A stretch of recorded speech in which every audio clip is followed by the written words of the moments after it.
My name's Lars and I'm happy to present you my Ox guide. The Ox clan is an eco clan which desperately needs support by its team. As a true Ox main, you want your team to babysit you for the entire game. Ghost event? Help! I need feast! Elf on me! By itself, the Ox clan doesn't contribute that much to the team, besides its very strong military in the late game. However, it is by far the easiest out of all the S-tier military clans. If you have a team that feasts for you and that can clear and defend you from neutral attacks, the clan is actually 1 star in difficulty to learn. But by itself, in an FFA or dual setup, I agree with the 2-star difficulty to learn assessment. The clan has a unique, powerful war chief Thorfinn, who can find and equip ancestral equipments. The Ox clan units are tougher, larger and eat more than the other clans and have a 15% attack power and defense bonus. Specialized units have a 40% production bonus, except Loremasters.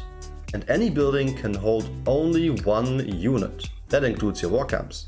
The houses increase max population capacity by only 4 instead of 5. You start the game with Thorfinn's throne, which produces +2 lore, while Thorfinn is not summoned. And Thorfinn is also summoned there.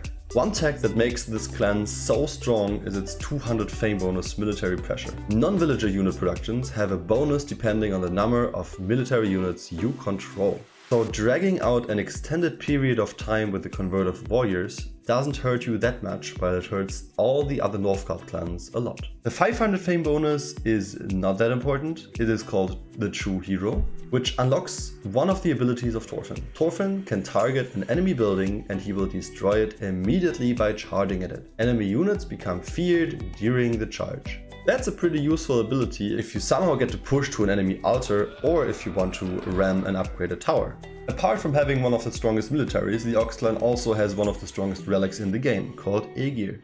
Aegir unlocks yet another ability of Thorfinn. Thorfinn can now use Provocation, and all enemy units and towers target Thorfinn during a short period, and his defense is increased by 100% for 6 seconds. A good use of this relic will win you games instantly. That's it for the overview, so now let's talk about how to actually play this clan. Ox is very versatile. In this guide, I'll give you 4 different build orders. First, let us talk about our classic 802 Ox. Our goals are ultimately forging our clan relic Aegir, upgrading war camps, having a decent eco and a recovery, and finally converting big in 802. Our start also is a little bit different. We start by building our woodcutter right away, building a farm and building a second woodcutter because we have open food sources. Then we build our house.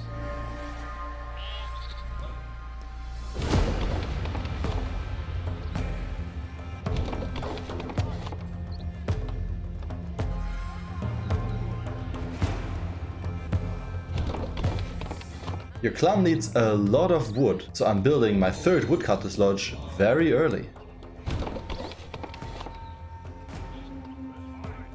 Try to avoid getting wounded. The production malus of 20% will have a lot of impact for a villager in a specialized job. After your first 2 food buildings, you can then build a dock. Wait for colonization before colonizing more tiles.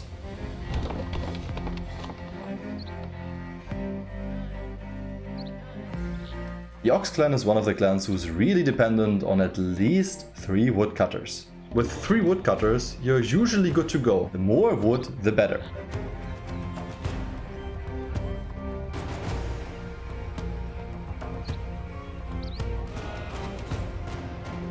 In this case, I felt like I needed more wood, so I built a 4th one.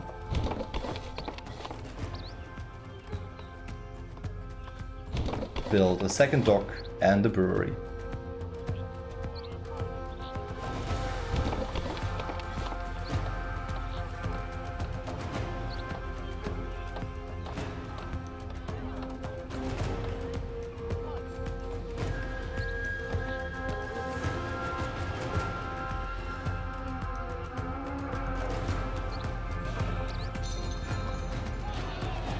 Once you unlock City Builder, you have one of the strongest lores in the entire game. Develop all of your zones immediately.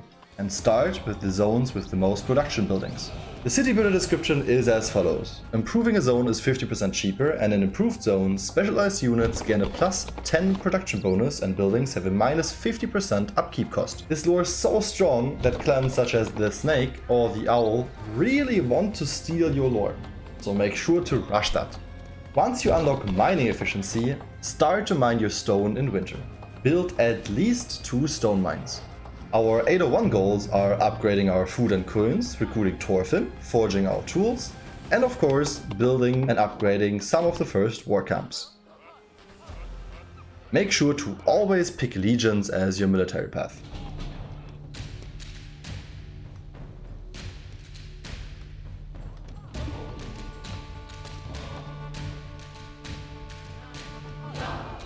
Usually 3 to 4 food buildings are enough.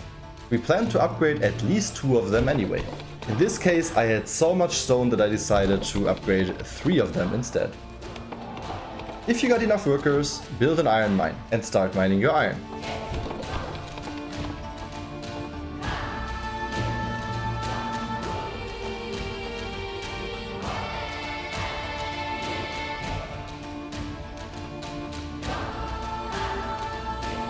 Ox doesn't really need a silo, but with the red event it's very useful to build one. Don't forget to keep building stone mines. There's no such thing as too much stone for the Ox clan.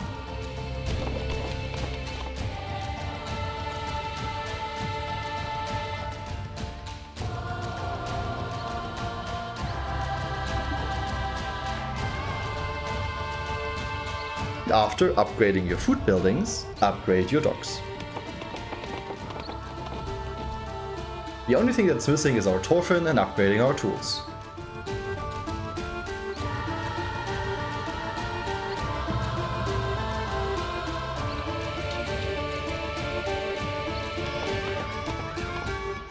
Here comes a very secret tech which all the Ox mains know. Build one single unupgraded marketplace for flexibility. Sometimes, especially if you're overconverted, you really need the food, so your marketplace is basically an additional lifeline. Also, spawning Thorfinn is really nice because he can defend you from neutral attacks.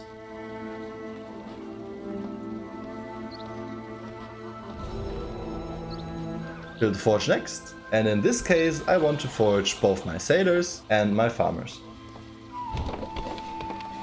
After unlocking Feeling Safe, this is your first happiness milestone. Your production is booming and all that's left for you to do is building war camps and upgrading them. Our 802 goals are as follows. First, we want to start converting warriors and farming the map. That's very important because farming the map actually spawns us equipment which we want to collect. And finally, we want to finish our relic. We want to upgrade as many war camps as we can, and after farming some of the map and maybe even reaching 1500 military XP, we finally want to attack our enemies.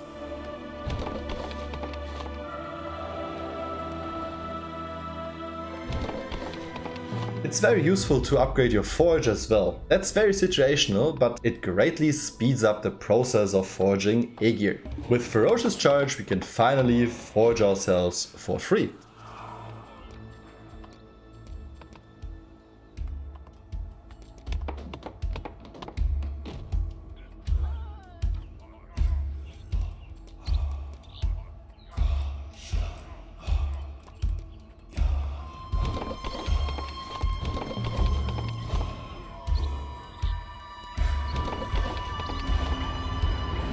As you can see, it's very important to leave one space open on each tile for your war camps, as you can only have one war camp in each tile. After unlocking Unstoppable, you're basically ready to go.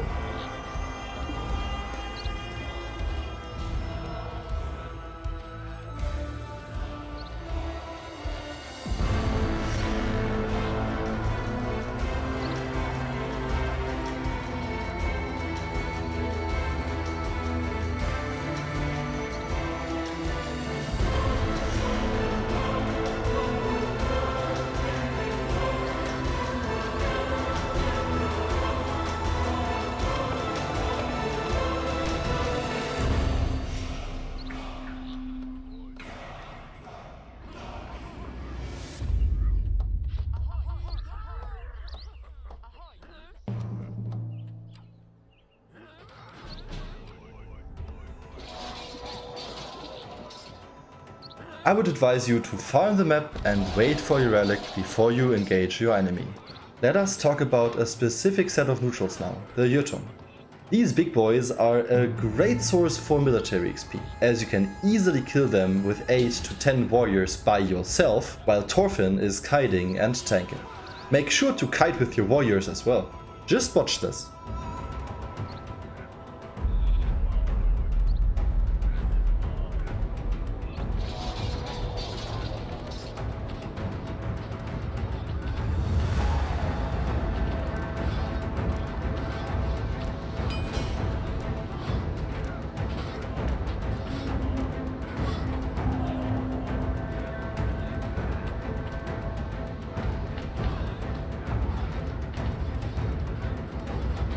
Our relic is finished. That means we are ready to go. After grabbing the boars, we will finally gain 1500 military XP. That means that our bonus from military building upgrades is increased by 100%. And Ox Warriors not only gain attack speed for upgraded camps, but gain attack power as well. This is the reason why the Ox clan is one of the strongest military clans in the entire game. And your 1500 military experience with legions is a huge power spike.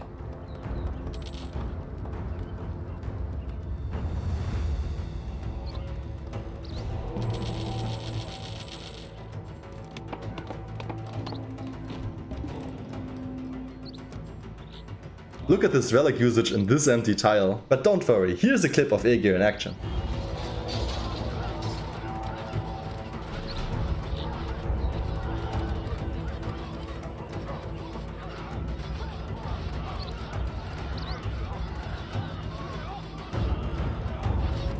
Remember what I told you about the ram? Yeah, you can just ram the tower if you want. Don't take unnecessary bad fights, especially in winter, as your clan does not have fur coats nor recruitment. And finally, here are the stats for the game.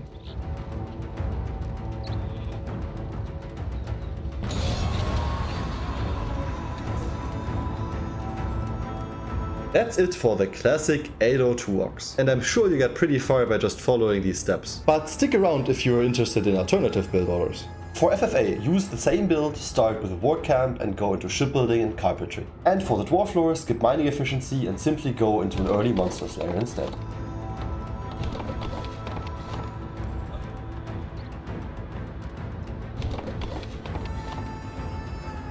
The only difference between the classic 802 and the dwarf build order is the early game. Instead of going for food buildings and woodcutters, we try to build 3 scout camps as fast as we can.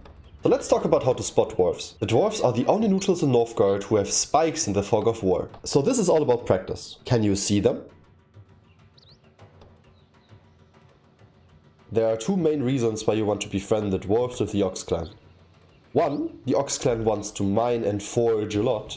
And 2, just like all specialized workers, the Ox Scouts gain a 40% production bonus, so befriending the dwarves with 3 scouts only takes you 8 months, which makes the Ox clan the fastest neutral scouter in the game.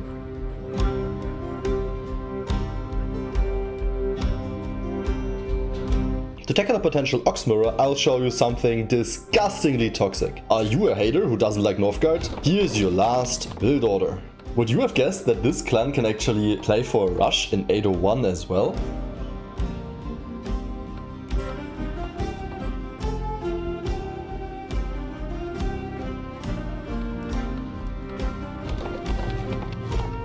Just like with the basic 802 Ox build, we start by building woodcutters and food buildings. Then, instead of looking for stone, we're looking to grab as many treasures as we can. So look out for ruins and shipwrecks.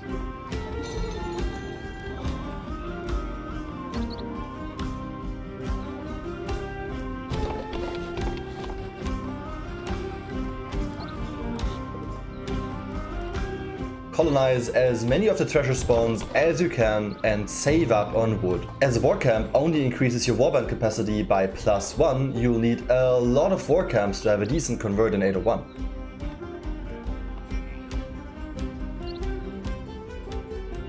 Preferably, you have a team who can scout early and who can feast both in October 800 and November 800. The 2 feasts in the first year are very important.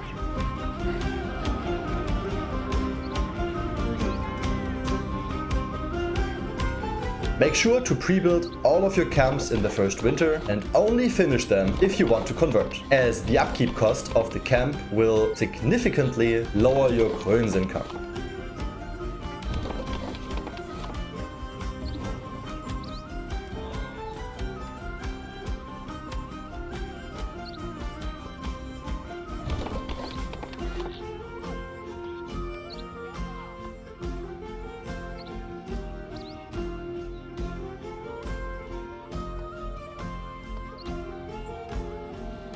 After sharp axes, rush ferocious charge, forge yourself for free, convert as many warriors as you can, and try to kill your enemy in a one-time push.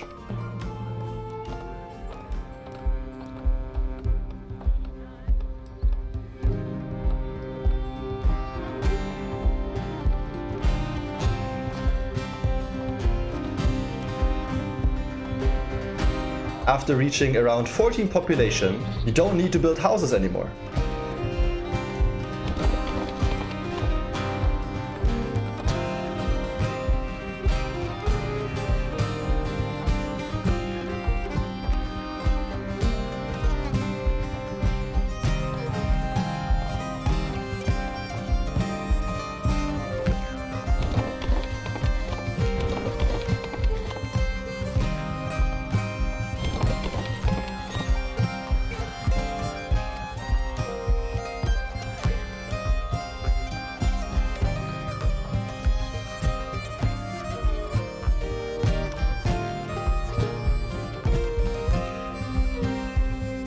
Is your team ready to attack the enemy? Stop your docks and finish your camps, then convert. You can convert up to 10 warriors with around 600 coins.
With this, you know about all the different build orders of the Ox clan. I'd be super happy if you support me by liking and subscribing to my channel. I'll see you guys next time, and as always, take care.